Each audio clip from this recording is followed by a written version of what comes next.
And joining me now is one of the impeachment 10 at South Carolina, Republican Congressman Tom Rice.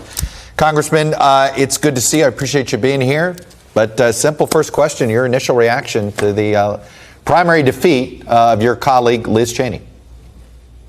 Well, Chuck, thank you for having me. And I was certainly disappointed to see Liz's loss. She is a brave and honest and loyal patriot. Is it pretty safe to say if the two of you did not vote to impeach, you both would be coming back next January? Well, you know, the seat doesn't belong to me and it doesn't belong to Liz. It belongs to the people. But I think our odds certainly went down when we voted to impeach. What is the message, do you think, being sent now in these Republican primaries? I mean, of the 8, basically, only 2 have survived. One wasn't targeted by the former president who has survived the primary process.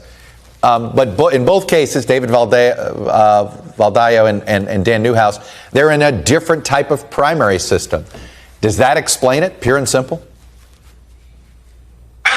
Chuck, I think that the question's pretty settled about whether Donald Trump has influence on the Republican base.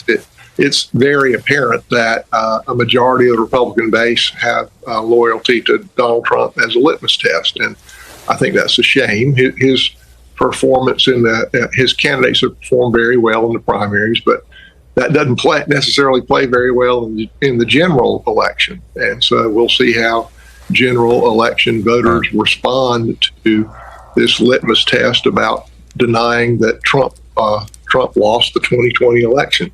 I mean, you know, in areas like Wyoming, which is very heavily Republican, and areas like my district in South Carolina, the Republican candidate's going to win. They're going to win the general election. Right. But on closer elections like Peter Meyer in Michigan and Jamie Herrera Butler in Washington State, I mean, those are 2 outstanding, thoughtful, brilliant, honest congressmen. And it's certainly a huge loss for the country that they lost in the primary. And it's going to be very difficult for the people who beat them to survive a general election challenge. So I think it hurts the Republican brand. And I think people in the Republican Party forget that, you know, yes, you need the base, but it takes more than the base to win an election. It takes moderates in the Republican Party. It takes independents and maybe even some moderate Democrats. And that's the way you win elections. You have to have a big tent and not just have this litmus test of loyalty to this very broken man. What is your explanation of why you couldn't convince your constituents that going down this road with Trump was just not good for the country? You may feel loyal to him, but it really is not small c conservative.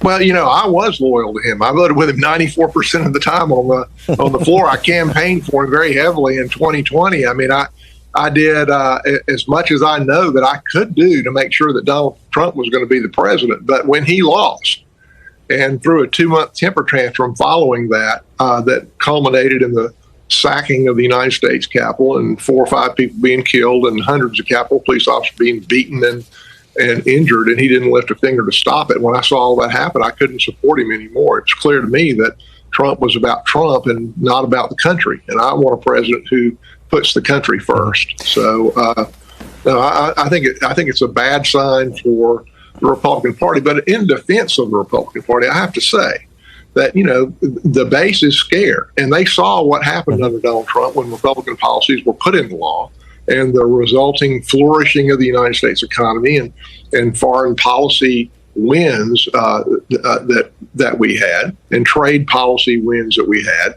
and you know, wages growing and unemployment at record lows across, and to see that in their eyes being swept away, they're fearful of that.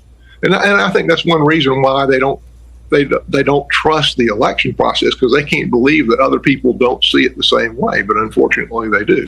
Well, you're describing. I think you're describing blue America too. They don't quite get it either, right? We do have this miscommunication where there's just no way there's a majority for that, whatever that is, right, depending on where you're standing. But let me ask you this. I watched and I got to say, go ahead. I got to say too that the last 3 presidents have not tried to bridge that gap. Yeah. I don't think Obama did it. I think it was more in your face. Remember when he said elections have consequences and you're going to take this. Yeah. And then Donald Trump certainly wasn't a bridge builder. And I think Joe Biden has made no effort to build bridges, rather than, if he wanted to put together some kind of an economic package approaching Republicans and try to build bridges rather than holding out and seeing what he could get from Joe Manchin. I mean, we've got every president in my lifetime, up until Barack Obama, I believe, tried to build bridges to both parties. I think the American public has been, they're just sick of it. They're just sick of it. Let me ask you this, though. It does feel as if that it is easier to rally folks to your side if you can make the case that the other side's mad. So, I mean, own the libs is essentially. This is particularly a familiar pattern online, but you sort of see it where voters seem to be comfortable, maybe even voting against their own best interests, because it makes other people upset or mad. How do you get out of that dynamic?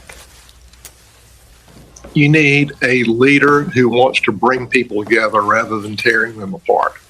And I don't think Barack Obama was that. I certainly know that Donald Trump was not that, and I don't think Joe Biden's that. And I don't think Donald Trump, as a result, has any pathway to the presidency in the future. I think that's one of the reasons why he lost in 2020, that and COVID. He was just so divisive, and he just wore people out. And I don't think he has any pathway to the presidency in the future. He lost by 5 million popular vote in 2016. He lost by 7 million in 2020, and that was before January 6th. And now, after all that controversy, and even more of the moderates and independents being turned off by that, I think he would lose by a whole lot more. He'll lose in a landslide if he runs it in 2024. He'll win the Republican nomination. That much is clear to me, particularly after these primary elections. But I think he'll lose in a landslide, and it'll hurt the Republican Party, and I think it'll hurt the country. Do you fear? Let me ask you this. Look, I think Donald Trump is Donald Trump's first concern. Yeah, look, you took a strong stance that was clearly against the will of your party, as far as your party was concerned. Liz Cheney did.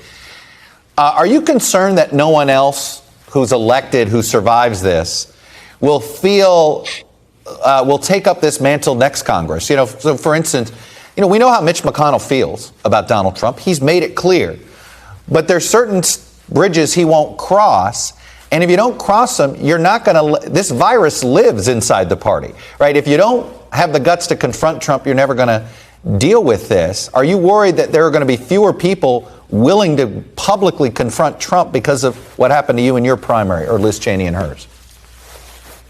I hope not. I mean, I hope that there are people in both parties who are willing to confront their leadership and put their doing what's right for the country in front of keeping their job, or in front of fear of losing an election, or in front of towing the party line. I think we've got to have people who are willing to stand up to the party and say, no, you're going too far. Yeah. And certainly January 6th was too far for me. And, you saw it on the Democrat side as well, with Manchin and Sinema holding up this Build Back Better program until just recently. I wish they'd have held out a little bit longer, because I think what they pass is not going to be good for the country. But that being said, you had them on that side being willing to stand up and say, no, this is going to. But, it's interesting you bring that as an example. What they did do is shrink the package. Do you see anybody in the Republican Party who's able to actually moderate the party from Trumpism by doing that? It doesn't look like there's an whatever you think of the Democrats, they were willing to accommodate their moderates. Are you fearing the Republicans aren't willing to accommodate theirs?